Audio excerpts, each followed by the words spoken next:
Hey, everybody. Welcome as always. We're looking forward to today's show. It's going to be essentially Ask Me Anything. We, of course, as usual, are out on Twitter Spaces, and we're watching you all there. And you raise your hand there. You can be asked to come up on the Twitter Space to speak with us. Of course, you have to unmute your mic. We have to always remind everybody about that.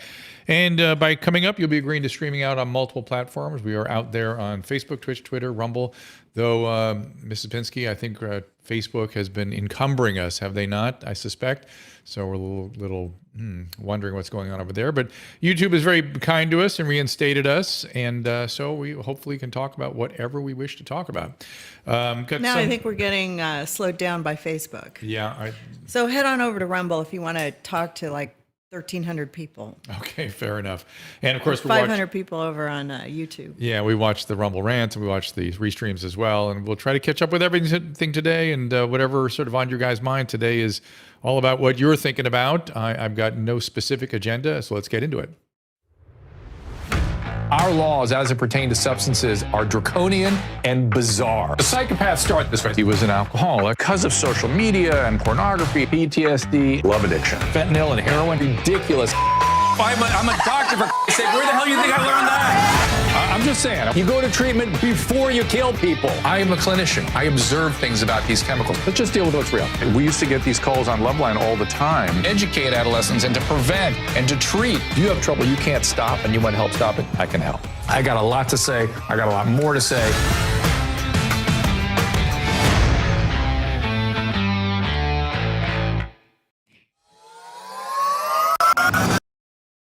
And so here we are. We were hoping to do a little COVID light today. We've been doing so much COVID for so long. We wonder what other topics are on your guys' mind.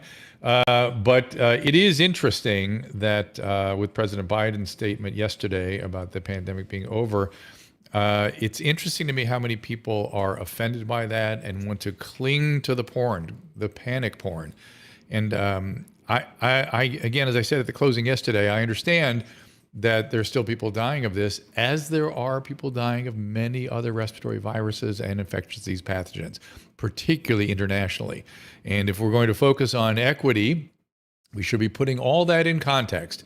And before we start taking questions, I just want to also say that I begin thinking real lately that the public health discipline has become somewhat adulterated in some way. It seems like it has taken the very noble notion of equity and converted that notion into equity of outcome in all cases, in all situations, for all humans. And medicine is just not that way. We are a huge tapestry of very complex differences, and nowhere more so than when we approach how to treat somebody. It's why we have to it's why we have to have thousands of hours of clinical experience in order to come up to one person, have some sensibility what's going on with that person relative to the context of the landscape of that illness in thousands or hundreds at least of other patients, which we have seen. And to then take that complex thing and say, everybody must end in the same place, you just can't do it. And my fear is that this equity, so we have learned that fear and safety, uber alles, became the initial policy of our public health world. The uber alles safety was in order to get to vaccine, then it became vaccine uber alles. And very early on, the vaccine distribution was about equity uber alles, meaning in all cases, above all else. And these three principles are nuanced. They're a little misguided, in fact, to consider them fiats that must be followed and cannot be considered otherwise. It's what my old college professor used to call apodictic, must be so and cannot be otherwise. And it is actually different. That the fact is that yes, we should be doing focused isolation and doing certain kinds of things, non-pharmacological, not uber alles, in a very rational, evidence-based way. And yes, vaccine, as we learn more about it, we should be adjusting our vaccine policy fast. It shouldn't be just above all else, 12 and over, that's it. No, just simplify messaging, the way the CDC said about a week ago. And then now the equity issue, which is, while it's extremely important, I mean, think of the international context of infectious diseases. You're failing horribly, number one. And then number two, it's not something that is truly applicable to humanity. in a medical context. Equity of resources is, of course, something we all want to try to achieve. Equity of resources is an infinite distance from equity of outcomes. And I think the public health world got very focused on equity of outcomes. And that was a misguided and hurt, which is the main problem, that it hurts lots of people to use these sort of misguided priorities. All right, let's get some calls here. We'll do exactly that. This is Miss Kim. Miss Kim, how you doing there? What's up? Oh, she muted up again. There you are. What's going on there? We hear you. Hi, you're talking to me, Kim, right? Kim, I thought it said, but yes, I'm talking to you. So you want to know what I think about COVID, or? No, you raised your hand to ask a question. I wonder what your question is. Maybe. Well, my question is, what about all these people that lost their jobs? Yes. What about all these people who lost their businesses? What about all these people that lost family members to addiction and suicide? Oh, yeah. Right. Oh, yeah. Yeah. No, this is my point. Exactly. This is my point. I could see that coming from the beginning. That's why I was telling everybody to shut up. That panic never makes things better. Panic always makes things worse. And this weird panic and the listening to people like the New York Times editorial board was just startling to me. They should not even have a place at the table in terms of medical policy. They don't know what they're talking about. They have no experience with it. And yet those are the people we listen to. And now, no one got a heavier burden than young kids in, black and brown in risk populations where they were prevented from going to school and have many of them yet to come back to school. That is a profound burden that we do not know if we're going to be able to catch up. What are we going to do about that? And then, as you said, the businesses and jobs and everything else that went with that was just the nurses, the police. Atrocious. All right. Okay. Thank you so much for your question. What is this? This is Emily saying, I had to leave Dr. Drew live on my space Twitter. What's space Twitter? Twitter Spaces. I didn't know they display our profile picture too. That's not what I want. They didn't ask for permission, but can't put you on TV without asking, can they? I don't understand what she's saying. Wait, so I announce every time. That's silly. Somebody's saying that they didn't ask permission. Okay, at the beginning of the show, typically, we tell you when you're on Twitter Spaces that you're going to be live on drdrew.tv as well. No, you're not, unless you raise your hand. And come up. If you're in Twitter Spaces, your profile is going to pop up on Twitter Spaces, which are already public, by the way. But when you come up and we pull you up to the podium, you might. Why don't you just put your dog in your profile? I will say it again. If you raise your hand and you come to the podium, you are agreeing to stream out on multiple platforms. And by streaming out, I mean, this was 22 hours ago, by the way. But okay. I wanted to show it to you, Drew, because, we got to make sure people know that your question is going to be live on drdrew.tv. No. So she's taking issue with the picture, the icon going up. Right. And that is part of what we do is we pull the icon up on the stream in addition to the voice. So Caleb, do you want to address One that? person laughed at this post, but we're not trying to expose you if you don't want to. No. And it's good that you bring that to our attention, everybody's attention, because we don't want anybody to feel violated. Yes, for sure not. For example, when people email questions to us, we don't use real names. We always anonymize it, especially if they ask us to. And if you raise your hand in Twitter Spaces, that's you saying that you want to speak, you want to be on the show. Right. So let's get the next speaker. That's George Clark. George, what's happening, man? Hey, can you hear me? I do. Yeah, it's been a few months. My question is, when do you think, or if and when we'll get to a point with COVID that they'll get rid of all the isolation protocols and things like that? So, like, you show up to school with the sniffles, it may not be COVID, and no one cares. I forget who I was talking to. It was one of our guests. I think it might have been Harvey Reish. I was asking him that question about college campuses, which have taken the most draconian and bizarre excess in terms of their vaccine and mask policy. And he said he thinks that is a function of the lawyers in these. It made perfect sense to me that the lawyers are saying that you have to limit liability by showing you're doing everything possible. So they're literally, this is what you call bad medicine. Whenever you do too much, you hurt patients. So they may end up with lawsuits for having demanded vaccines for people that may not need it. But what they are being advised by their lawyers to do is to just keep going, do the excesses. And as long as there are lawyers mandating that and liability hanging over people's head, this stuff's going to go on for a while.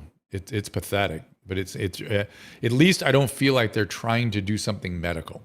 You know what I mean? It's like, that's where I get kind of upset. It's like, well, what are you doing? This makes no sense. Oh, you're making your lawyers happy? Okay, I get it. Pathetic, but okay, I get it. Does that make sense? Yeah, it makes sense. And yeesh. And yeesh indeed. Yeesh. And Yeah. listen, the only people that can address it are the student body and the parents and the alumni. Maybe one school at a time, they begin to start, going after that a little bit and taking issue with it, because it is pretty, as you say, pretty ish. Okay, let's get... Kitty Moore Lutke on Facebook said, my town, Shreveport, has 38 or more killings this year. I sit on the patio when I hear the gunshots, go inside. No one calls the cops anymore because nothing to tell them. Oh my goodness. But I heard guns. Sad. Terrible. It's insane. Okay. This is Ryan. Let's see what Ryan's got to say here. And again, we're taking your questions. And if you do raise your hand to come up, you are agreeing to stream out and your image too, as you see here with George and maybe soon with Ryan. Go ahead, Ryan. Hey, Hiller. I Hey, have a now. question about I have a question about the future CDC director. Yes. And, so, as Fauci's retiring, what direction are we going to see? Do you think we're going to see the CDC go in?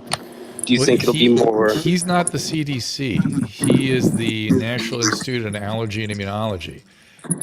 He's a part. I mean, I don't even understand how he crosses over with the CDC. The CDC is Dr. Walensky, and she is the director of the CDC. And again, what I keep hearing about her is that she's an excellent clinician. She's a very bright woman, and that she seems to be under the sway of something, where she's saying things of a PR team or something, where she's saying things that become, frankly, problematic, to say it the least. But in terms of the National Institute of Allergy and Immunology, I think what's going to happen, and I actually loathe the day. I think this is going to be sort of unpleasant, but I think they're going to do a lot of looking under the hood, figuring out who's got some conflicts of interest, who funded what, and it's going to be a big tangled mess. And it's going to take them a while to figure out all the different motivations, the distorted motivations that we want to wash out of that system. But it's going to take a while. It's going to take a while. I'm really concerned about it, because as I've said, your connection here is terrible, so I'm going to pull you down. But as I've said for a long time, both Dr. Fauci and his organization, the NIH, the CDC, these are legendary organizations that have funded so much great science and have done so much great work. It is terrible that we are in this situation where literally, decades and decades of extraordinary policy and work has been undermined by essentially, when you really look at the root cause, if we're going to figure out where the root cause of this, they were persuaded by their Chinese counterparts that lockdown and zero COVID was the one and only policy. I would love to know how that happened. I would love to hear those phone calls if there was a possibility to have done so. And that mistake was so profound, and the unwillingness to kind of look at it and go back. And to be fair, the stakes were high and everyone was confused. I get it. But that was it. That, to me, that's what I look at as the sort of the moment that we went bad, we went south, and then defending it after that without talking about it. And by the way, most recently, I don't know if you've noticed, the former head of the NIH, I forget his name right now, Larry something. I'll look on the restream. You guys can help me. he has started to say, yeah, I should have been much more clear about when I didn't know for sure and when I was distorting, and we have a lot more to study and there's more to go, but here's our best guess, as opposed to going, it's this way or the highway, everyone else shut up. Woo! That is a terrible mistake also. Here's an interesting question on Facebook. Yeah. Stephen Stephen Daniels. What are your views on the sexualization of children under age 12 through school programs involving drag queens and discussion of gender changes? Yeah. I feel like it's complicated. Like everything, I wish there was an evidence base for what they're doing. They literally would have to study the impact of what they're doing. I believe intuitively, it seems to me that, to worry about transgender folks who are transgender talking to kids, I think is a mistake.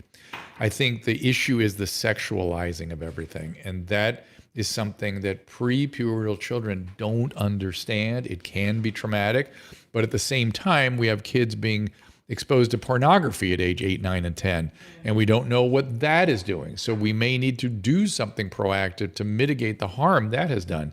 So we don't know yet. We just don't know.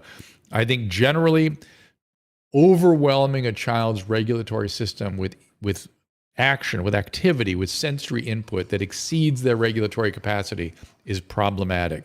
I really don't think that kids have an issue with somebody who's transgender or drag or whatever. I think my camera just went sideways. Susan just backed into my camera to try to get me some coffee. I know, I appreciate that too. Yeah. Well, come sit down and talk to me about it. Do you agree with me on that? All right, she's going to get me all set up here. And then we'll go to M, I think it is, Marina Hart. In just a second, I'll go to Marina as soon as I finish this. I really don't believe that there's any evidence that, I mean, the kids, they're not doing anything sexual with it unless they do some weird sexual action or they force sexual content on them. And that is a mistake. I've said forever that giving kids a plumbing lesson because you feel they need to know that is a huge mistake. Your job is to just answer kids' questions. They will come in their good time, on their terms, and generally speaking, to force things on children is a bad idea. I don't believe that any kind of, I'm going to use a word that, I need a better word than this. I was going to use the word costuming, but any sort of presentation, whether it's a furry or a drag or I don't think that impacts kids. It's when it becomes about the sexual that it does. So, well, like that teacher in Canada that is a trans, it's a different dressed thing. Up rather vividly. We don't know really what that is. I don't know if she's making a point. I don't know what that is. Big, huge, fake breasts. And I wish everybody could see you right now. At school. Like, I mean, listen, I am pro-trans. I don't have a problem. I've met many and I agree with the transformation that they've made for themselves. They're awesome. They're right and they're doing great in their own skin this way. But to like mock it or try to make points with it or the excesses. You'll notice that I generally try to find a middle ground. It's the excesses on both sides that always, I mean, sometimes one's right, sometimes not, but generally most of you out there are moderate. Most of you are really moderate. Reality is kind of, maybe you don't think of yourself that way, but you are. And the middle ground is always much more likely to be the truth. It is rarely some extreme. And so that's why you'll notice, I tend to piss off both sides all the time because I do sort of find a middle ground. Any kind of sexualization in school or body shaming or body awareness should not take precedence over education. When you send your kids to school, you want, they're going to have their own hormonal issues, especially when they hit 12, 13. But, my daughter brings this up all the time. Like if I go, oh, you look good today. She's like, you don't need to validate me with the way I look. She wants to be known for being intellectual and smart and a whole person. We don't need to add to it, Well, let me share a little quick story. And I grew up like in Newport Beach where everybody had to look cute in a bathing suit and we were all skinny but here's the deal. I get it. Here's the reality, middle ground again. Everybody likes to be told they're attractive or that they look good. Case in point. I followed Henry Kissinger into a satellite booth one time about 15 years ago, and he was about 80 at the time, or close to 80. And he got out of the satellite booth, and his first question was, "So, did I look fat?" and so everybody, even Henry Kissinger, has a concern about how they appear on camera to other people. That's a normal human thing. To be overly preoccupied, that's different. So there you go. Don't you have I like think a chapter in your point book about this with Paulina? Go ahead. Hold on. Yeah, I think another point is that Yeah. the people who went up to the Capitol on January 6th, that's like less than 0.0001% of all Republicans and all Trump supporters. The same way with people who are transgender. The loudest and the craziest things that you see posted on the internet and on TikTok, that's a 0.0001%. You're only seeing the extremes here that's being broadcast over on the news. You can't judge the whole group based on the extremes. No, I agree. And since I'm in my own home environment here, I will address something that I was fearful Tim Pool was going to bring up when I was his show. Before I do that, though, Brooke wants to know. The book is, it doesn't have to be awkward. When I wrote with my daughter, these kinds of issues are deep in that book, so please do check that book out. What steps can we as a society make to kick the rational revolution into high gear? On a side note, I'd love to see more Rational Revolution merch on your website. Susan, Caleb, get on that. Rational Revolution I'm needs working to on happen. it. This Brooke. Hey, yeah, that's Brooke, Christina P's thing. Make her do it. No, we can go do. We can no. We can do it too. We can have T-shirts. We can do whatever. Brooke is my new favorite person. So, Brooke, I think the reason we haven't done that is because we've assumed it was your mom's house doing that. When I go out there, I'm going out there next week, and I'll try to remember to ask them if it's okay if we start to make T-shirts and other things with it. So, thank you for that. So, I was afraid that Tim Pool was going to bring up his notion that this topic of transgender in school and whatnot is grooming. He keeps using the word grooming, and that it's grooming. And I'm here to tell you it is not. Grooming is a very specific process. It's one-on-one. Oftentimes, the person that's doing the grooming doesn't even understand that that's what they're doing. And it's sort of bringing somebody into a power imbalance. I guess, a situation. It's almost like hypnosis. It's also related to the Stockholm syndrome. And grooming is a very, very specific process that takes, I understand why he would use that term. I think it's an inaccurate use of the term. I think it is attempt to normalize the culture, to make this normal, and they're going excessively. They've gone too far with it, as we often do with things, and it starts to look like that to people like Tim. That's why he gets upset about it. I don't believe that's what it is. However, I do believe that people that are throwing sexual content at children are engaged in behavior it's not grooming behavior. It gets close to abuse. You know, it's exceeding their regulatory capacity, and that's what they just need to be kids. Kids need to be kids, but look, and they also need to get viruses. Yeah, that's true. Okay, we've gone all the way. We've done the full. Yeah. Oh, where did Marina go? I had her sitting there, and then she ran away. I know. Sorry, Marina. I didn't. They're all still alive too. Let's see if you're in the queue somewhere. I can bring you back here. I apologize. She just absolutely I think left. some people know they're trans when they're children, and they need to be approached, in a safe way and given the opportunity. But to make all their friends have to decide if they're trans too is weird. No. I just think that kids need to not think about sex till they're a lot older. Everybody, the problem with everything we all talk about these days is the emotions attached to it. You need to sit and dispassionately listen and think about things very like a rational revolution, very carefully. People get all screwed up about men and women and what's this, what's that. No. You got to think very carefully, very clearly.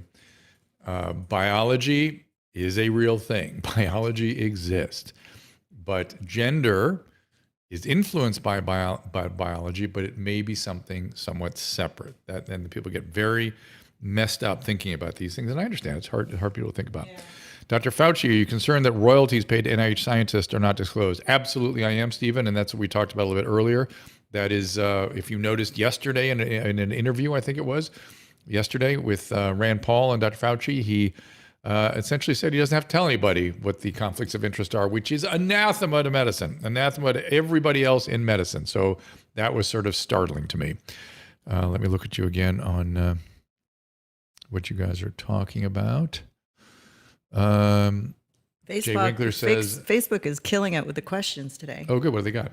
Well, you keep answering them. Go ahead. You got another one? No, Okay. you're doing it. All right, let's go to questions here. Let's see what Thomas has to say here. Thomas.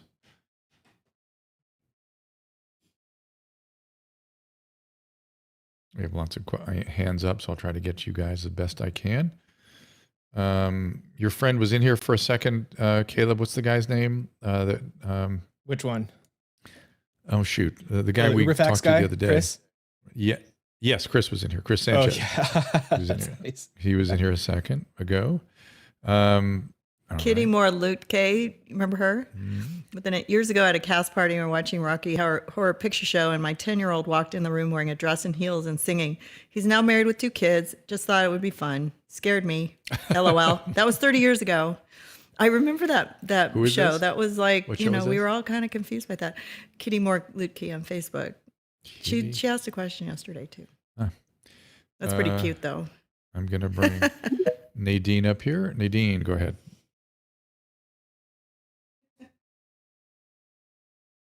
It's interesting, Caleb, how There's a little lag. Well, Okay, the speaker it's a comes little up different. and the mic is unmuted and then it mutes itself. I think they and get that's what excited confuses and- people. No, it does it to me too when I start the show. That's weird. You have to unmute the mic in the lower left-hand corner, buddy. Nadine, you're up and you'll be streaming out on multiple platforms, including your image, possibly, if Caleb chooses to put that up there. I'll look while we're trying to get Nadine back there. Velveeta, everybody, Velveeta versus Cheddar, this off of Twitch. I don't think we have to ask that question, do we? Velveeta versus Cheddar. Okay, Donna says, okay, this is something. They're pushing in schools, 4-year-olds being told to masturbate. This is in Britain. As young as 12, questions like, have you had anal sex? Okay, that is problematic. That is how you traumatize kids. That is exactly what I'm telling you as parents not to do to your kids as you educate them about their sexuality. To talk even about masturbation to a 4-year-old is, they can't understand it. They're not going to be able to make sense of it, and it's not going to be particularly fruitful. Nadine, go ahead. You got to unmute that mic in the lower left-hand corner there. I see. There you are. What's up? Yes, I think it was still loading when you first asked, and I didn't hear any of it. Got it. So I was on your show or this thing last week, I believe. I'm the one in Canada, Saskatchewan. My husband's a physician. Yes. I do have a question. Yeah. Have you heard about Sensible Medicine and Dr. Vinay Prasad and Z-Dog and what they're doing? And are you involved? And if not, what are your thoughts on it? Okay, so we have interviewed Vinay twice on this show and Z-Dog twice also. They are Z-Dog both, once, I would say, hopefully friends. again soon. Z-Dog once, Vinay twice. I had him once too. Oh yeah, Susan talked to him Dose. once, yeah. And so twice and twice. And I would consider them friends. I amplify particularly Vinay on Twitter as best I can because I found Vinay before COVID, before anybody had ever heard of him. He had this podcast called Plenary Sessions where he essentially talked about oncological research, and he was such an astute reader of medical literature. I just enjoyed it. It's so funny. I really, a lot of my podcasting is listening to people who are better readers than me. I listen to philosophy podcast from people who read philosophy and can penetrate it. Vinay, it's the same thing. He can read complex literature and penetrate it. And I appreciate his interpretation. So now here we are years later, and he's looking at the literature on vaccines and COVID, and he's using that same eye he has, that same analytic capacity, and he's beside himself. He's mortified by what we are accepting as science or clinical, appropriate clinical sort of standards. And so, yeah, I've been amplifying him all over the place wherever I can. I think he's the best. And Z-Dog is just a bright, excellent physician with an excellent point of view. I mean, and the two of them together to me is like sort of a dream come true. What are your thoughts? Yeah, I like they kind of bring it back to the middle ground. I find it's been so polarizing. You have one extreme and the other, and I don't agree with everything they say, but I like that they bring it back to the middle. Yeah. And I think it's a testament on how we can move forward if we can just both extremes come to the middle, and then we can find solutions that work best for everyone. I know. I totally agree with you, and it makes me sad when, by the way, do you know they both are attacked by our peers? Are you aware of that? Yeah. It seems like if you don't follow that first narrative that's kind of pushed everywhere, and I'm sure you felt it too. If you don't follow that first narrative, you're right away labeled as extreme. Yeah. Extreme right, you're you extreme, you're an anti-vax, you're a something denier, and you're a Trumper. These are all the things you get labeled with if you have any diversion from the whatever the standard is that's being pushed. And it's too much. What does your husband feel about this? Well, he kind of agrees with most of what they're saying. Yeah. And even like I said before last week's episode, he's been labeled extreme as well. And when we look at things, we're very much middle ground. We just really truly believe in informed consent. Of course. And unfortunately, informed consent's been kind of thrown out the window. Yes. In the medical community, and we're heartbroken about it, and that's why we spoke out and have been speaking out, which is it's terrible. It's crazy to think that informed consent would be something that would be so well, here's what I've learned. And I had no idea that when there's a public health emergency, they can do whatever they want. I mean, that's what I've learned. I think it looks about the same in Canada to me. They just do whatever. And so the idea of informed consent is just, that's for normal times. We're in an emergency. That's the disgusting part of this. There has to be some protection against fiat, against these things being thrown out arbitrarily because they're just kind of a nuisance. We don't want to deal with it right now. And I've been obsessing about this today. I opened with this, that these public health officials that are making medical decisions for hundreds of millions of people aren't trained to do that. They just aren't trained to do that. And that's where things went really nuts. All right. You've all upset me now, Nadine, but thank you for calling back. I have one more question for you. You ready? Go ahead. What's wrong with Trudeau? Okay, I will speak to what's happening because I was very much involved from the get-go with that Trudeau must go trend that's breaking. But I mean, did you see where he sang the Queen song the other day? Easy come, easy go. It's like, wait a minute, that's the Queen's funeral, dickwad. It's like, what was he doing? What was he doing? Have you not been following him for the last 8 years? This is usual Trudeau, just embarrassing Canada nonstop at everything he goes to. It's so interesting. But to be fair, I mean, Trump did that to us too. He embarrassed us all the time too, but it was very different. It was a very different kind of embarrassment, right? I mean, Trump just doesn't think before he speaks. Right. See, Trudeau just never thinks before he does anything. So. Well, I guess maybe that's, it looked to me, now you tell me if this is possibly true, that he considers himself so enlightened and so, I don't even have a good word for it, but that he lives in some sort of bubble where that sense of himself is so protected, he doesn't change course. Is that accurate? Like he doesn't see his actions? Yeah, I have the word. Yeah. I have the word. A narcissist. Well, he's clearly narcissistic, clearly that, but this is that without any rails. Narcissists come up against guardrails, and their behavior is sort of causes reactions. I'm not sure he sees the reactions. That's kind of what I've been thinking. Liberal Party that. And even when he does things wrong, and not just the Liberal Party, the mainstream media in Canada just adores him. They grovel at his feet. It's what I thought. And so he doesn't really, nothing ever gets to him He never really sees what happened to what he's been doing, the consequence of what he's doing. It's very interesting. Thank you, Nadine, for calling back. We appreciate you being here.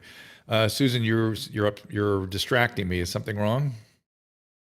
YouTube's live, but I can't see it on the restream. We can't see your comments on restream. Can't see the YouTube comment? Yeah, like it just stopped. Like it was there at the shame. beginning, and it says X on the restream, but I went to the live chat on YouTube, and they're still on live. So It's just not coming over. Lots of Twitch. We see you guys on Twitch. I see Thank you for being Twitch, there. I see Facebook, but I don't see YouTube is not coming through since the beginning of the show. Caleb, maybe you can figure that out. It's there. I'm interacting with people there. I can't. It might just be delayed. Somebody shout out on YouTube because I'm not seeing it on my restream. I'm only seeing it on the YouTube channel. Okay. I'll read something over here. From the YouTube channel? Yeah. Okay. If you give us a super chat, I'll read it first. All right. Do you want to read something now? Do you want to read something now? Caleb's mad if I do that. I know. All right. I'm bringing another person up. I'll keep an eye on it for you. Caitlin, I guess it is. And this takes, so I apologize. What we're learning from Nadine is it takes a minute for this stuff to load up here before they can come to the podium and talk. What I see is just mute on the microphone, but that also means that they may not be fully loaded up here. So, Brooke, again, my new favorite person. Thank you for bringing up the Rational Revolution. Thank you. Yes, Brooke is talking about the extremism. Do you believe the general public currently has the capacity to take a step back from perceived biases and move forward with true rational revolution? Brooke, I think so, but I'm an optimist. I have an optimistic bias. It's truly a bias, and I expect a lot of people, and all we really have to do is calm down and listen and just think about things. It doesn't take a lot of time for people to sort of, now whether or not they'll be able to overcome their own cognitive dissonance, that will be interesting. That's the part that keeps us sort of stuck. Okay, Caleb, while I'm waiting for Caitlin to come up to the podium here, why don't we go ahead and take a break? How about that? Sounds like a good idea. Let's do it. All right, let's do it. Ta-ta. For a long time, I've been talking about the holy grail of skincare, Genucel, and the amazing results that both Susan and I have seen. I'm a big fan of Genucel's Silky Smooth XV. It's a moisturizer soaked right into my skin instantly, and with its immediate effects, I saw fine lines and wrinkles visibly disappear within 12 hours. Susan loves Genucel's vitamin C serum, infused with the purest vitamin C, absorbs to the deepest layer of the skin thanks to Genucel's proprietary skincare technology. I am a snob when it comes to using products on my face. The dermatologist makes a ton of money from me. But when I was introduced to Genucel, I was so happy because it's so affordable and it works great. I was introduced to the Ultra Retinol Cream, which I love at night. All the eye creams are amazing. People notice my skin all the time, and I'm so excited because it's actually working. And right now, Genucel has bundled my favorite products and Susan's for you to try today for up to 60% off retail pricing. That's right. Save up to 60% on my favorite Genucel products today. Just go to genucel.com/Drew to see what's in our bundles and receive an extra 10% off at checkout when you enroll in their personal concierge at checkout. That again is genucel.com/Drew, GENUCEL.com/DREW. Sorry, so welcome back.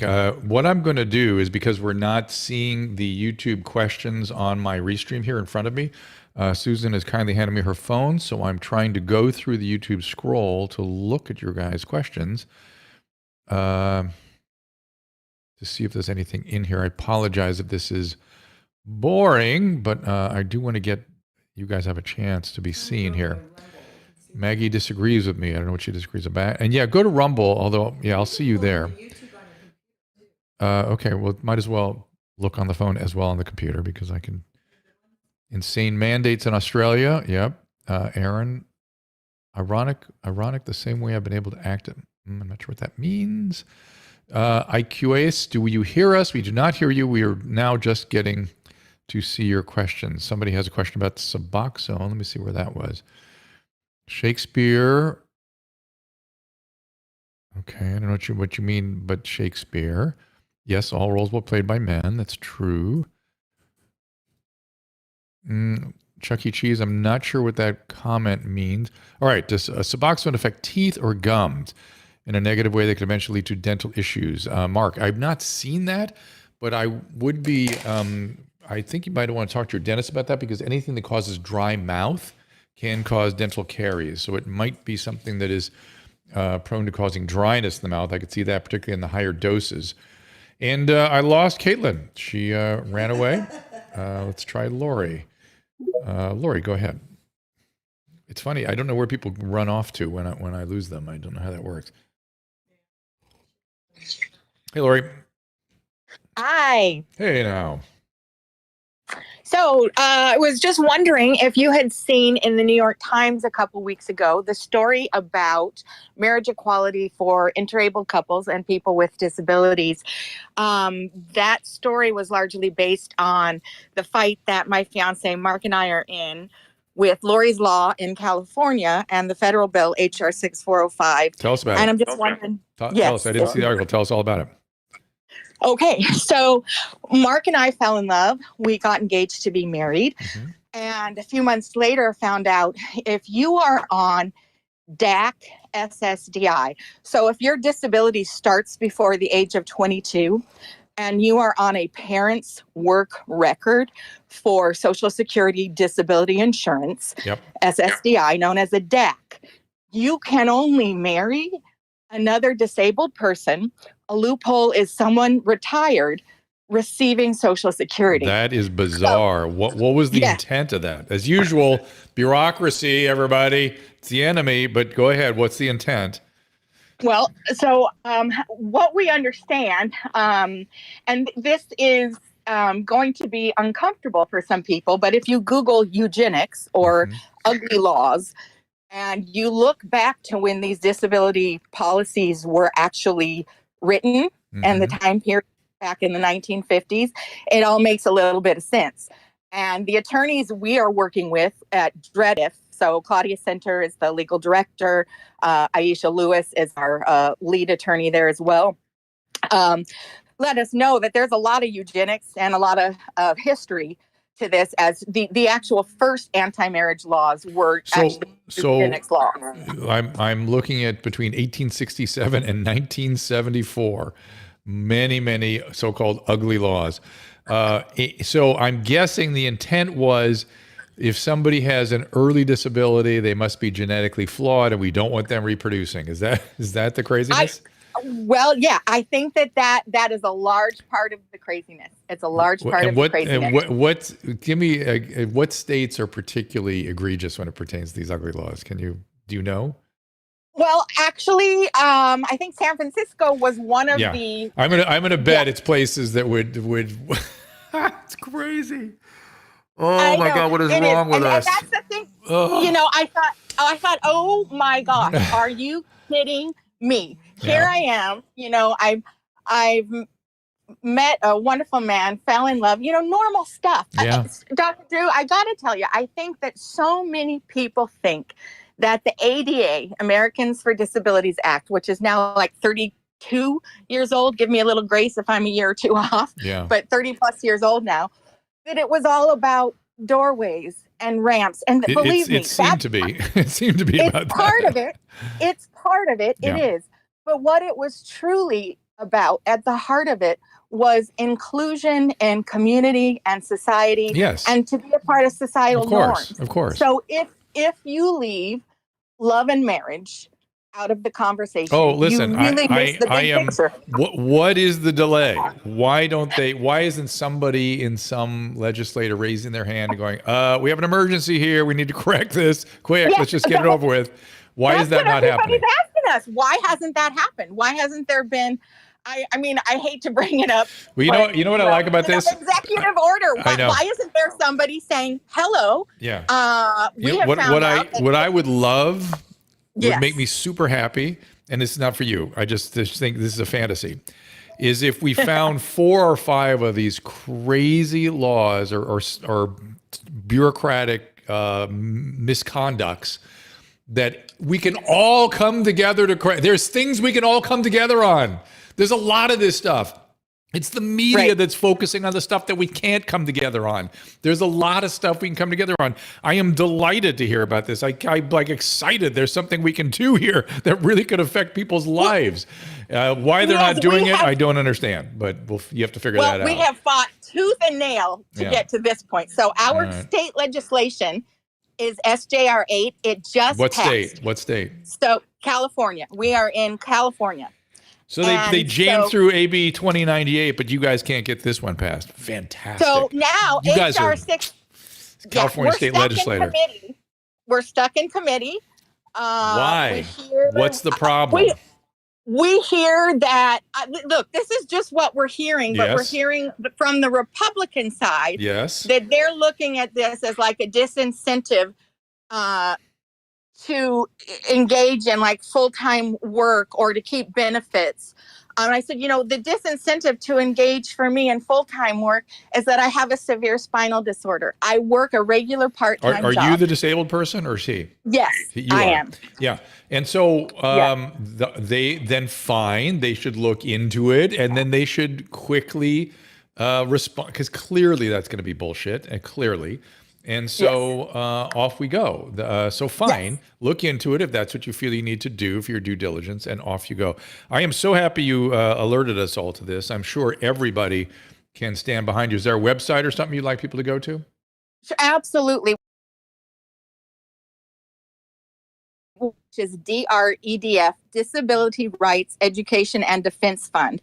They have put up an entire page about how to share your story if you are also unable to marry due to these archaic rules and policies that have been built into the Social Security Administration policies, so that there's not interabled marriage or disabled people marrying each other. Share your story. The website is on it, DREDF. And I'm on Facebook. Frame it. Mark and I are on Facebook. Yeah, frame it the way it's supposed to be framed, which is this is eugenics. This is eugenics, everybody. Anybody want to think we might want to undo things that support eugenic notions? I think we can all agree on that. Can you say the website again? Social Security It's too much. So I'm sorry. Too much. Social Security Administration first told me, "Oh, honey, of course you can get married. You're on SSDI. You can get married. It's not a problem." It was only about a few months after that we found out we called again, asked for a marriage penalty specialist, and they said, "Oh, I'm sorry, because you were disabled before the age of 22. You will lose your Medicare, any kind of DAC Medicaid, and your DAC SSDI. Fantastic. I have paid into the Social Security system myself. All right, don't bewilder us with the weeds. Just let's stay with the headline. The headline is this is pathetic. Yes. It needs to be corrected. And again, the website is one more time. So you're going to look at Disability Rights Education and Defense Fund, known as DREDF. They're based out of San Francisco, California. Great. Beautiful. There are our lead attorneys and advocates there. And Great. Yes, we are in a limited retainer with them. Beautiful. And it's important for people to know that there are a lot of people out there like myself with disabilities, or people who are disabled very young in life and who work part-time. I also have the advocacy work that I do takes up a lot of time, my physical therapy, all those other things. I'm sure. It's crucial. So I do what I can do, pay into the system. But I know that a lot of people are hearing this for the first time. Including me. So just look up if you look up Lori Law, LORILAW on Facebook, we're there on Facebook. We're at Lori's Law, LORIESLAW on Twitter. Great. Instagram, and we would just love to hear from anybody. If you have any questions, if you want to know more, contact us. I don't want to get, like you said, too much into the weeds, but basically marriage is a fundamental right that many with disabilities are being denied in 2022. Based on eugenic principles of the remote past. So Lori, thank you for bringing our attention to all that. Somebody in the restream, and again, I'm following Lori myself right now at Lori's Law. He said, who is this? ZZ Fly says eugenics. A lot of Americans supported eugenics, including President Teddy Roosevelt. Yes. There were a lot of asshole-ish ideas flying around in the past. You do not have the sufficient narcissistic hubris to think that if you lived in 1890, you definitely wouldn't have been one of those people. Just look at the data. If most people held an opinion and you lived in 1890, you would hold that opinion. It is a fool's errand to judge the past through the prism of the present. It's like an ableism of its own. It's like historicism. It needs a name. It needs a name. All right, let me look at Rumble, see how people are reacting to it there. Oh, wait, somebody wants me to stop beating around the bush. Tell us why there's never been a successful vaccine for influenza B. There are lots of good A and B flu vaccines out there. They're never 100% effective because we can't predict what the virus is going to look like genetically exactly year to year. And by the way, the vaccine is set up on the mice, which doesn't make us feel great. The problem is those mice vaccines with the flu platforms are the same platforms we've been using for years and years and years. The reason people are concerned about the mice model in the mRNA vaccines because it is such a new platform. And by the way, there is some data that just came out that the new bivalent vaccine did not do that great in humans in terms of protecting from infection or severe disease. So that data is starting to come in. We'll see what that looks like. Why do I continue to call the flu shot, this is IED, why do you continue to call the flu shot the flu vaccine? A vaccine is anything that stimulates your immune system to fight off a future infection. Period. Margaret Sanger, yes, she would be proud. Yes, she was a horrible eugenicist. Yeah, and she did some good things too. People are not. I can't wait to see how we're judged for some of the shit we're doing that we think is so good. But if somebody will judge us in the future as being completely distorted in how we're approaching things. All right, I'm going to take some more calls in a second. Lifespan of European male, and let's see. Okay, let me see what. I'm over on Rumble now, just trying to see. Most people supported eugenics, even the genetically inferior. They had just discovered DNA, so you'll forgive them for falling for pseudoscience. Yeah, no, listen, go watch the show. One of the greatest shows about medicine was a show called The Nick, about a hospital at the turn of the 20th century. The lead surgeon develops a severe addiction, and it's a great story. But there is a eugenicist doctor amongst the group, and he is unapologetic. And there's a black physician that he treats horribly, and it's very interesting. It's just really, and they did not they pulled the gloves off. They did it however it accurately happened.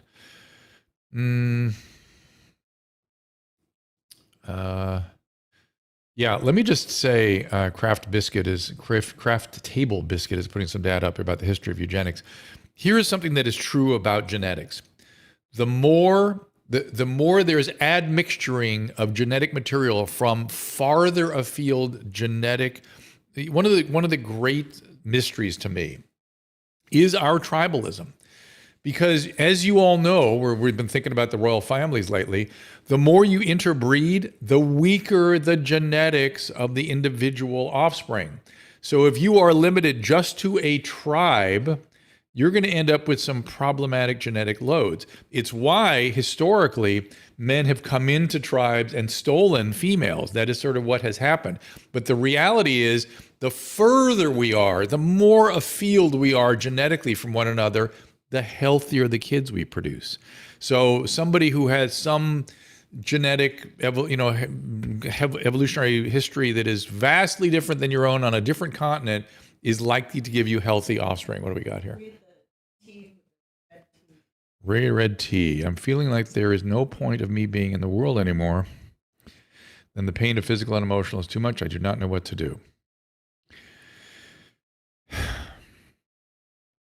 So, Tam, I would like everyone on YouTube to reach out to Tam right now. I don't know if it's a he or a she, but is feeling a lot of psychic pain and is having trouble finding meaning. Meaning comes from other people. And if you would reach out your hand to this person in some fashion, particularly if you felt the same way, knowing that, that people get through this, it will help this person a great deal.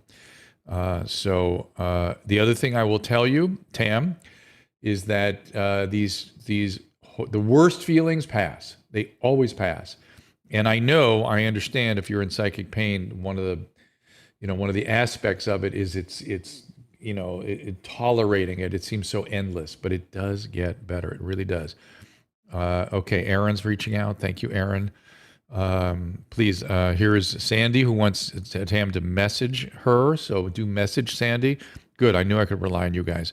So Tam, I want you to look at the responses below here. You're going to see a lot of people. I know we live in a time when it seems like people are no good. That's what it seems like. I'm here to tell you they are. And you watch what reaches out to Tam. And I think everyone will be impressed. So there you go. It's about other people. It's about relations. It's about connecting with one another. That is how we make meaning. That is how we regulate our emotions. That is how we get through the intolerable, frankly. I mean, it's why we have a sponsor in 12-Step. You need that other person. It's why you have a coach in your corner when you're a fighter. You need that person there supporting you. And Anthony Brown wants you to reach out too, Tam. Anthony Brown's over on Twitch right now. Anthony, go over to YouTube maybe and give him a way to reach you. All right. I'm sorry. I'm going to look quickly at you guys on Restream. I know Molten Salt. I do love the Nick. What is a suicidal hotline? Like it's on your phone. What is that? It's I put it up on the screen. It's 988 now. It's 988. 988. You can call 988. And that is our new number for psychic distress and suicidality, 988. So thank you for putting that up there. Let me see what you guys are saying at Rumble. By the way, the Rumble rants have been less abusive today, Susan. I don't know if you've noticed that. Amazing. Okay. Here's an interesting question. Pundit. What is your opinion? How big should fake boobs be on a teacher? Right? Which is what that teacher is essentially. It begs that question, doesn't it? Again, I always look at things through a medical prism. You know what? I don't want to take my position yet. I'm going to talk about it today on Gutfeld's show. And they're going to pick me up in like 10 minutes. Oh, yeah. Check them out on the Gutfeld show. So I don't really want to give you that opinion just yet. But I will say I do look at it through a medical prism as pretty much everything. Also, Molten Salt said something about, or not Molten Salt, Pundit said something about Bill Maher's rant on woke. Yeah, it was a good one. I showed it to you. Oh, is that the one you? That's the one I wanted you to listen to. Let's talk to Alexa. Alexa. When was that? September 14th? It's Friday. You said Friday? This last Friday, which would have been the 14th. Yes. Yeah, I think I remember you saying. No, I'm sorry. That 15th? Would have been the 15th. I flew. 16th. Oh, 16th. Sorry. Yeah, I was looking at October 14th. Interestingly, October Friday. Was the 14th of Friday. That was on Bill Maher's television show, though. On not his podcast. Correct, his TV show. It was the new rules at the end kind of thing. He closed the show with it. It was interesting. He's as all. I know Bill. Susan and I know Bill. I love know him. Bill for many years. He is never. What's that, Caleb? Somebody must have bumped your camera cable. Camera froze. Can you? Yeah. You can hear me otherwise. I think it's down on the ground there, maybe, Susan. Something connecting us. Can you hear me though? In the meantime, Caleb. Yes, we can hear you. Okay, so we'll just keep talking. Yeah, there's nothing changed. We were just sitting at our desks here.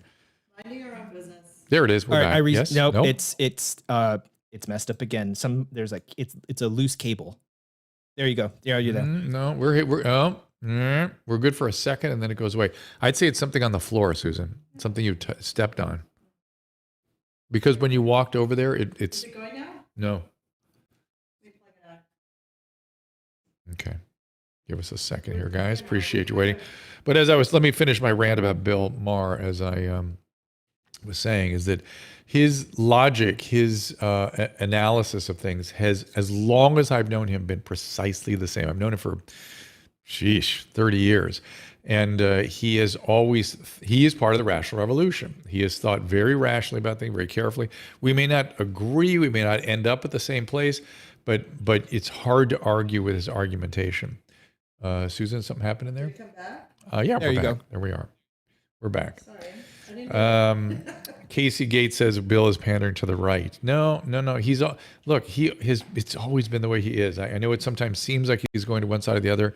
That is just him. All right. Oh, he was totally to the left before. Lexa. He's right in the middle now. He really is going in both directions.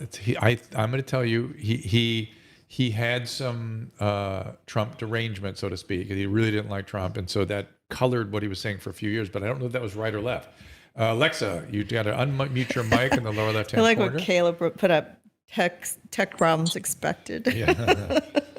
Hi. Hey, thank you so much for making me a speaker. I was not planning on speaking, but I tuned in when Lori was speaking and you were talking about eugenics, and she's absolutely right about what's happening in the U.S. where I am as it regards getting married as a disabled person who depends on benefits.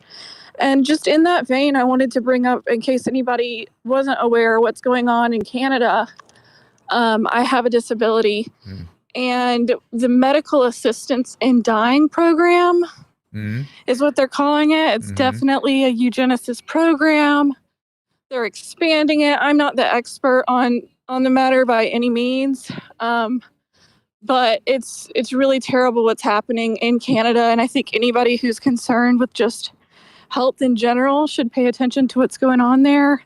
It's being kind of marketed as a quote unquote solution for poverty for disabled people who are living in poverty. What? Assisted suicide is a solution. Oh my God. I live in the upside down. Just when I think I've heard everything, it's a solution for poverty and misery.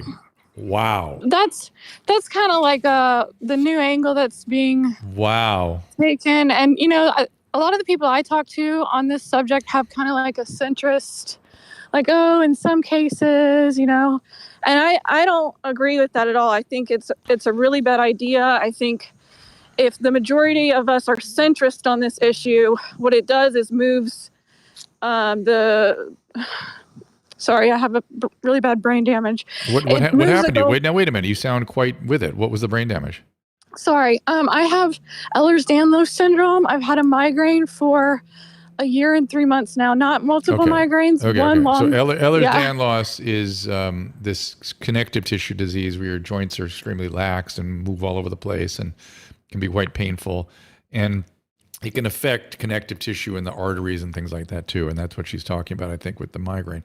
So, okay. So, Lexa, I appreciate you calling. You have an unstable spine too from all this? Oh. Yes. So with the EDS, it affects the joints just like you're saying. And then it also affects the spine. So that's where it's coming from for me. Bad. But yeah, I just, if people are interested in health, just looking into what's going on in Canada and disabled people there are really under attack. But thank you so much for letting me speak and having this space. Well done, Lexa. Well done. You were quite clear, and don't worry about your, not sounding clearly clear.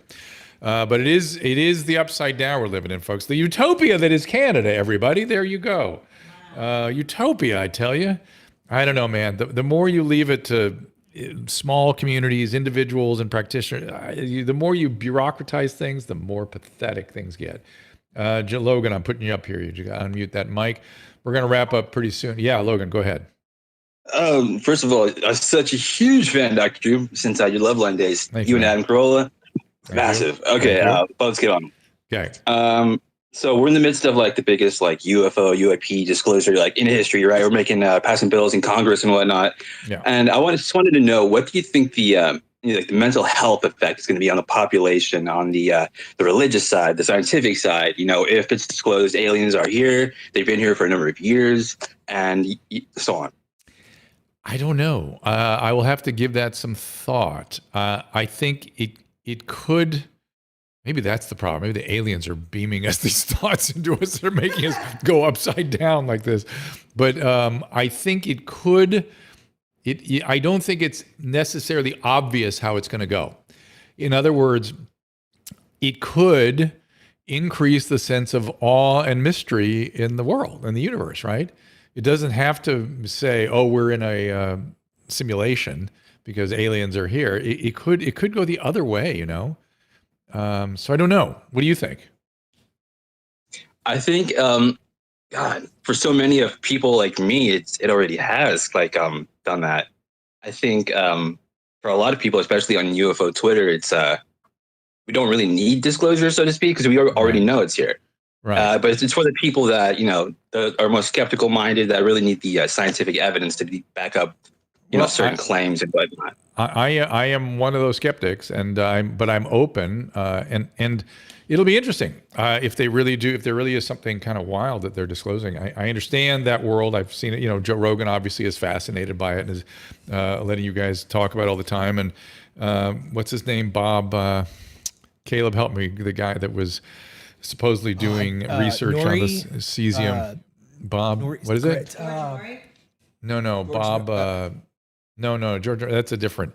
This was the guy that allegedly from Las Vegas, and he was swept into the New Mexico thing, and Bob Lazar. Bob Lazar.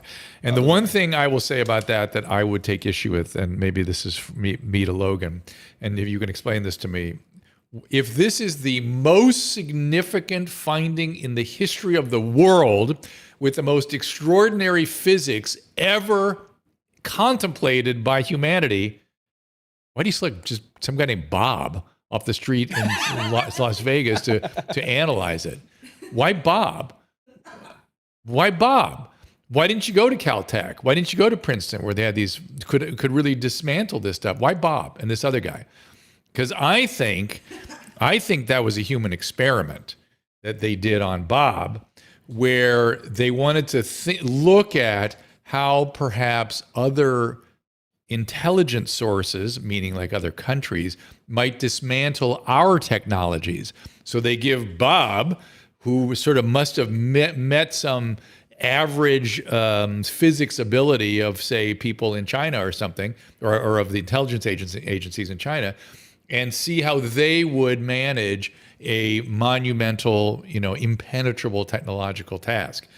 I think it might have been that. Now, you could also look at me and go, oh, you're not going to believe anything. You're going to make an excuse for it. It's cognitive dissonance.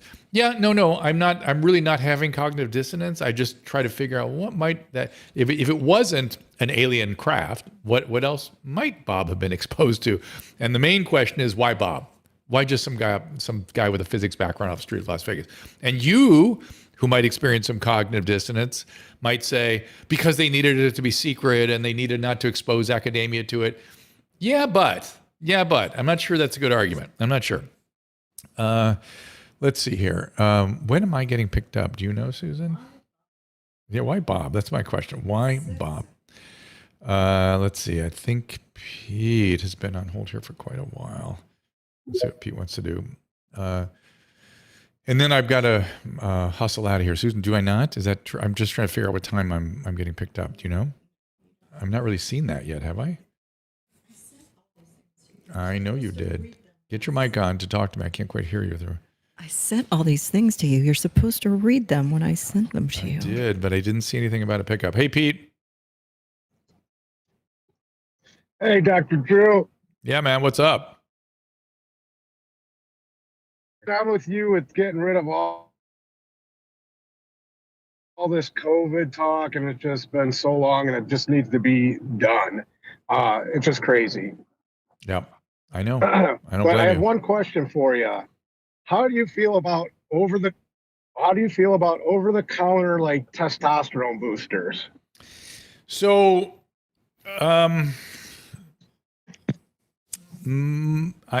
don't have a strong opinion. I don't believe young males should be using them, right? You should not be needing supplements as a young male. If you're an older male and you have lower testosterone, you should see a doctor and maybe get some testosterone replacement. I am a big fan of that. I just don't believe there are boosters out that go under food, and so they don't go through the same rigor as medication. And God only knows what that might be doing to people. I worry about the risk of prostate cancer. And we just don't know. So as it pertains, and let's say you want monitored. That has lots of potential adverse effects associated, including hypertension, vascular shear forces can be off, things like that. Let me quickly look at what you guys are saying here on the restream. Hang on, guys.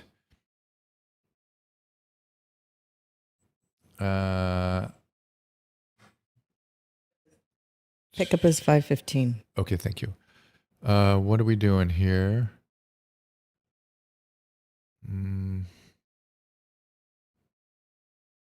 Timcast is up. Tom Cigar, I'm not quite sure where that guy is that you... yes, BC. Bob Lazar did go to MIT. He did not graduate from MIT. Again, he took some classes at MIT. And that's exactly my point.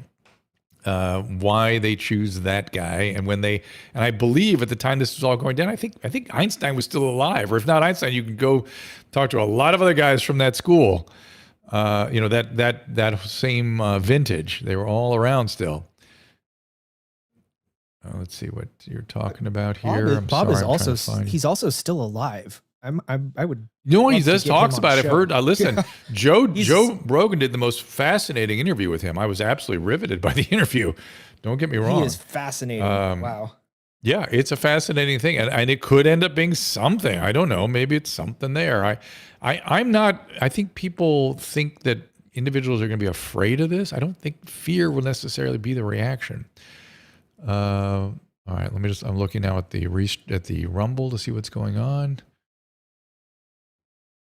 The CERN creates the chaos. So the accelerator is creating the chaos because we're splitting things at too high. We're going into too many subatomic particles. We're putting wrinkles in the space-time continuum. I don't think so, but who knows? Who knows? I don't know what you just said. Internet Stranger says Drew is gaslighting us. What am I gaslighting you about? Please let me know. What does that mean? Gaslighting means distorting or misleading, essentially. It's a way grossly overused term. It was originally a result of a movie that was about a guy who convinced his wife that reality wasn't reality and that she was going crazy, essentially. Okay. Yes. Maybe we are. Maybe we are being we're distorting. What am I gaslighting them about? I don't know. Just agree, Drew. Just agree. Yes, I'm gaslighting somebody. It must be so. If you say it is so, it must be so. Tom Cigars tells us there's some troll on there. What did you say the other day? It's like, I'm so sorry you brought that to my attention. You might be right. Oh, no, I was on a Twitter exchange with somebody. So maybe you are gaslighting. No. I glanced at an article and it was about some of the potential benefits of the vaccine. I thought, good, it looks like it's coming out. Like the vaccine's going to have a little more benefit than we thought. So I retweeted it with a comment, I think. And somebody just attacked me. You're an asshole. You're part of the problem, blah, blah, blah. And he pointed out to me that it was built on a model rather than actual data. And I thought, oh man, I looked at it again. I said, nope, he's right. And I said, thank you. You're right. Got it. And then he went, oh, man, I'm sorry. I overreacted. I said, no, on me. That's on me. I should have read it carefully. It's on me. And that's that. So gaslighting is like just making shit up. No, gaslighting is to make you doubt yourself, essentially. Makes you doubt yourself. To doubt yourself. Making shit up to doubt yourself. Psychic in a slow boat says, I missed their sarcasm. I'm not sure I'm doing. Okay. Restream again, and we'll wrap this up. I feel like gaslighting is like a millennial word. Gaslight is a 1938 thriller play set in the Victorian era, written by a British novelist and a playwright, Patrick Hamilton. And then it was made into a movie, if I'm correct. Testimony Alley, tell us about that. The movie was what made the term gaslighting so famous. What's that, Caleb? Do you have anything to say about the new warning from the FDA that says that people should stop following TikTok and marinating their chicken with NyQuil? Your face says it all. Yes, do not marinate your chicken in NyQuil. I see. Doesn't sound like a good idea to me. That's just primarily alcohol, but there's also some other chemicals in there. I don't know what that might do. That's got to be carcinogenic if you cook it. I don't know, but I don't know. Okay, and Stanley tells us that the gaslighting was appropriated by Roald Dahl in his novel The Twits. I'm not sure about that. So gaslighting has a literary and cinematic history. I used to drink NyQuil and smoke cigarettes. Yeah, NyQuil is an intoxicant. My patients, I've seen patients get going with that. In terms of not watching TikTok, I don't think that seems like a fool's errand to me. I don't think you're going to get people to not watch TikTok. A man wanted to get his wife committed and would do things to make the gaslight flicker, but tell her they weren't. Oh, so that's the actual mechanism. Oh, to make her doubt herself. Yes. Think she's crazy. Yes, the gaslight was flickering, but it wasn't. But he was flickering, but he told her that it wasn't. Okay. All right, guys. I think that's it. Here's the official definition I put up on the screen. Oh, and right as you froze. NyQuil marinated chicken is disgusting and dangerous. Oh, it's you're disgusting delayed. and probably. Yeah, I just see it now. What's on the screen now is about gaslighting, which means to manipulate someone by psychological means into questioning their own sanity. Right. Oh. Right. That's what we've been saying. So I don't know what I was gaslighting. Molten Salt said, if you don't like someone gaslighting, don't watch you CNN. tell them they're a liar and never speak with them again. Okay. Problem solved. Gaslighters are narcissistic behavior, often go hand in hand. That's true. Narcissists will do that. It's part of manipulation. All right, guys, thank you for being here. Tomorrow, we have a very special show. We're bringing Dowd. Dr. Kelly's back tomorrow. Dr. Kelly is back to stir things up. We have Edward Dowd coming in tomorrow. I know he's a source of interesting ideas.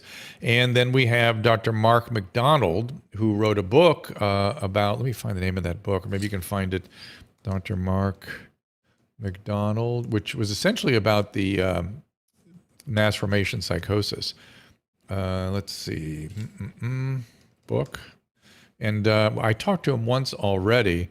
Here it is, United States of Fear, How America Fell Victim to Mass Delusional Psychosis. And he wrote a book about it, and it's doing rather well. And he's a psychiatrist, and he's a smart guy, and he's a reasonable guy, and I like talking to reasonable people. And he and I were talking about this very early on, that there seemed to be some sort of hysteria that took hold.